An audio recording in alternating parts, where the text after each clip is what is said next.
off in the King's Bishop. And a good start for Holy Boss and Limousine Liberal. Runhappy on the far outside, Scott Speed 2. And then it's Grand Billy and Mr. Z as they run up the backstretch. Commute is down toward the inside. And then it's Classy Class, Loose on the Town, Competitive Edge coming from off the pace today. He's 6 lengths behind and down on the inside. And then March and Watershed up the backstretch at 22 and 2 opening quarter mile. And it is Runhappy who has the lead on the outside by a neck. Limousine Liberal is second. Grand Billy third to the inside, and then Mr. Z and Holy Boss.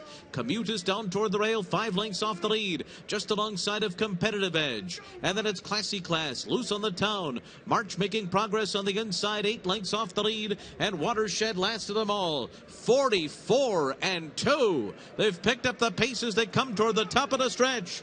And Runhappy is joined on the lean by Limousine Liberal and Holy Boss on the outside.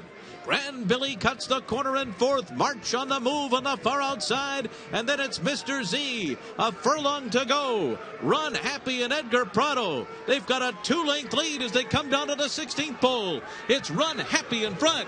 Limousine Liberal. Holy Boss can't get him. Runhappy has won the Naira.com King's Bishop by 4. Limousine Liberal was second, and then it was Holy Boss and Watershed in a final time of 1 minute 20.54 seconds, just off of the track record.